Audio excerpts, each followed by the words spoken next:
मैं भारत को भारतीयता की मान्यता के आधार पर फिर से खड़ा करना चाहता हूं, उस काम में लगा हूं। और ये घोटाले आजादी के समय से ही चल रहे हैं। आपको एक बहुत खराब बात कहना चाहता हूं, आजादी मिली 15 अगस्त 47 को, थोड़े दिन बाद ही सबसे बड़ा घोटाला हुआ था जीप स्कैंडल। भारत के एक रक्षा मंत्री थे वीके कृष्ण मेनन, आपको याद हो, उन्होंने जीप खरीदी आर्मी के लिए, लेकिन जीप कागज पे खरीदी, वास्तव में नहीं है। पैसे चले गए, पेमेंट कर दिया एडवांस, जीप नहीं आई, आज तक नहीं आई वो जीप। वो पैसे कहां चले गए? विदेशी बैंकों के खातों में जमा। और जब वीके कृष्ण मेनन को ये कहा गया कि भाई आपने तो बहुत बड़ा घोटाला कर दिया, तो उन्होंने पता उत्तर क्या दिया था? शराब के नशे में मैंने फाइल पे साइन कर दिया, मुझे पता ही नहीं। माने ऐसा आदमी जो शराब पी के फाइल साइन कर रहा है, उसको देश का रक्षा मंत्री बना दिया। आप बोलेंगे जी कारण क्या था? बस इतना कि उनकी नेहरू जी से बड़ी यारी थी। नेहरू जी के वो पक्के यार थे वीके कृष्ण मेनन, और पक्की यारी क्या होती है वो परिभाषा आप सब अच्छे से जानते हैं।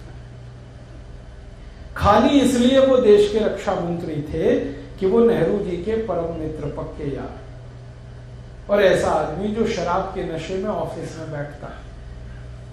हमारे बाहर के देशों में राजदूत होते हैं, तो ये वीके कृष्ण मेनन जब भी विदेश यात्रा में गए, हर एक राजदूत से एक ही शिकायत आती थी, ये नशे में इतने दुष्ट रहते हैं कि इन्हें कुछ पता नहीं रहता। और शराब ही नहीं पीते थे, अफीम भी खाते, अफीम चिक शराबी। ऐसे आदमी को भारत की आजादी के बाद पहला रक्षा मंत्री बना दिया। क्या होगा देश का? और उन्होंने सबसे बड़ा घोटाला किया, जीप स्कैंडल, करोड़ों रुपए देश के बर्बाद। फिर बाद में उनसे कहा गया भाई इस्तीफा दो, तो कहा इस्तीफा नहीं दूंगा। फिर नेहरू जी से कहा इनका इस्तीफा लो। नेहरू जी क्या कहा करते थे उस समय? नेहरू जी ये कहा करते थे, एक दिन पहले तक नेहरू जी, ये घोटाला होने के एक दिन पहले तक नेहरू जी ये कहते थे कि मेरे मंत्रिमंडल में और सरकार में कोई भ्रष्टाचार करेगा तो मैं बिजली के तार से उल्टा लटका दूंगा उसको। ये नेहरू जी कहा करते थे। और अगले दिन पता चला घोटाला हो गया, तो फिर नेहरू जी को कहा गया लटका दो इनको बिजली के तार से, ये रक्षा मंत्री हैं आप। तो नेहरू जी चुप हो गए, कुछ बोले ही नहीं, कई दिन नहीं बोले। फिर एक दिन उन्होंने मुंह खोला और ये कहा कि भारत में ये जो प्रजातंत्र की गाड़ी चलती है, ये बिना भ्रष्टाचार के तेल के नहीं चल सकती। ये कह दिया, मतलब इस प्रजातंत्र में भ्रष्टाचार होना अवश्य जरूरी है, नहीं तो ये चलेगा ही नहीं डेमोक्रेसी। तो अब आप सोचो कि ये प्रजातंत्र है या लूट तंत्र है?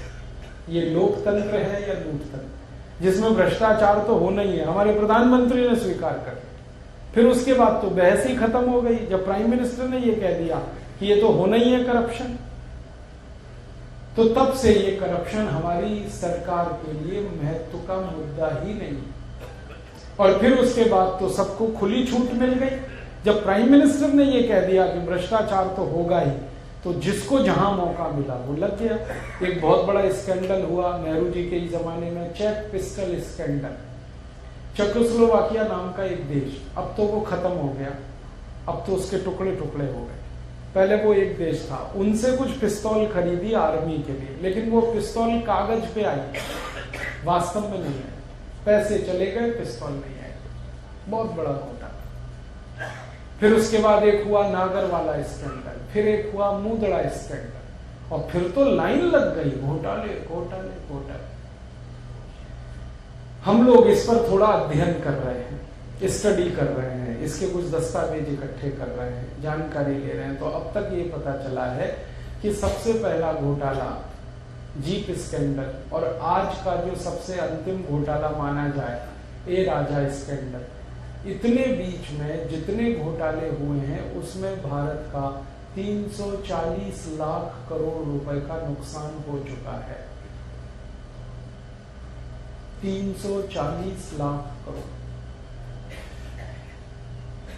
आप बोलेंगे ये कहां गया पैसा? ये सारा पैसा भ्रष्ट नेता और अधिकारियों ने अपने विदेशी खातों में जमा कर लिया। अभी स्विट्जरलैंड में भारत के भ्रष्ट नेताओं के 84,000 अकाउंट्स हैं। स्विट्जरलैंड बैंकों 330 बैंक हैं, 84,000 अकाउंट्स हैं। उनमें इस समय 280 लाख करोड़ रुपए जमा है भ्रष्ट नेताओं का, अधिकारी। और स्विट्जरलैंड जैसे दुनिया में 70 देश हैं, जैसे एक पनामा नाम का छोटा सा देश है, वहां की बैंकों में इसी तरह से ट्रिनिडाड है, टोबैगो है, ऐसे छोटे छोटे देश हैं, टिम्बकटू माने बिल्कुल टापू जैसे, वहां की बैंकों में और 60 लाख करोड़ जमा इन्हीं भ्रष्ट नेताओं। 340 लाख करोड़ हमारा वहां चला गया। ये पैसा आपका है, ये पैसा मेरा है। आपने टैक्स में दिया, मैंने टैक्स में दिया, और हमने मेहनत से कमा के सरकार को ये टैक्स में दिया। भारत के लोग बड़े मेहनत से पैसे कमाते हैं, जो कमाते हैं वो ही जानते हैं कि पैसा कितनी मेहनत से आता है। सरकार हमसे टैक्स में ले लेती है, फिर ये भ्रष्ट नेता उसकी लूटमारी करते हैं। ये तकलीफ की बात है। हम टैक्स सरकारों को देते हैं, क्यों? क्योंकि हम मानते हैं उससे देश का विकास होगा। और सरकार ऐसा विज्ञापन करती है, रोज टीवी पे आप देखो, इनकम टैक्स भरो, सर्विस टैक्स भरो, आता है ना टीवी में एडवर्टीजमेंट, आप देश की तरक्की में मदद करोगे, विकास में मदद करोगे। ये झूठा विज्ञापन रोज हमें दिखाया जाता है। हम टैक्स भर रहे हैं, अपनी तरफ से भारतवासी पूरी मेहनत और ईमानदारी से कमा कमा के टैक्स देते हैं, और एक नहीं 64 तरह के टैक्स हम देते हैं जो दुनिया में कोई नहीं देता। हम इनकम टैक्स देते हैं, हम कॉर्पोरेट टैक्स देते हैं, हम सेंट्रल एक्साइज देते हैं, हम सेंट्रल सेल्स टैक्स देते हैं, हम वैल्यू एडेड टैक्स देते हैं, हम सर्विस टैक्स देते हैं, रोड टैक्स देते हैं, टोल टैक्स देते हैं। 64 तरह के टैक्स हम देते हैं। शायद ही कोई देता है दुनिया में इतना टैक्स जितना भारत के लोग देते हैं। हमारी खून पसीने की कमाई में से देते हैं। आपको मैं एक सामान्य बात बताता हूं, आप जब जिंदगी में 100 रुपए कमाते हैं तो हर 100 रुपए में से 70 रुपए आपका टैक्स में चला जाता है। ये मालूम है आपको? डायरेक्ट और इनडायरेक्ट दोनों तरीके से। डायरेक्ट टैक्स में आप दे देते हैं इनकम टैक्स और कॉर्पोरेट टैक्स। कॉर्पोरेट टैक्स कंपनियां भरती हैं, लेकिन वो आपसे लेती है, कंपनी अपनी जेब से थोड़ी देती है। कंपनी जो कॉर्पोरेट टैक्स भर रही है उसका पैसा आपकी जेब से लेते हैं, अपनी वस्तुएं बेचकर महंगी। तो आप 2 डायरेक्ट टैक्स देते हैं, एक तो कॉर्पोरेट टैक्स, दूसरा इनकम टैक्स, और बाकी 62 तरह के इनडायरेक्ट टैक्सेस देते हैं। बड़ा विचित्र देश है जहां इतने टैक्स हैं।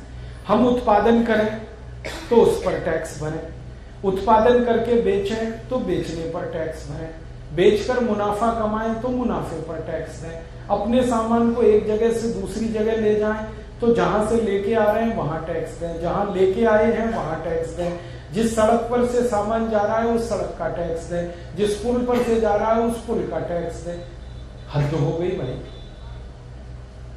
इतने सारे टैक्स।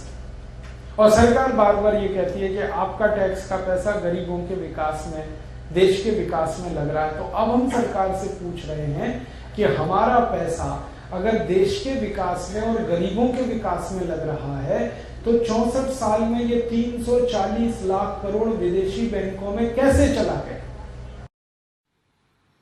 दोस्तों, सबसे पहले तो चैनल सब्सक्राइब करें, फिर लाइक, कमेंट और शेयर करें, और हाँ, हमारा एंड्रॉयड ऐप डाउनलोड करना ना भूलें।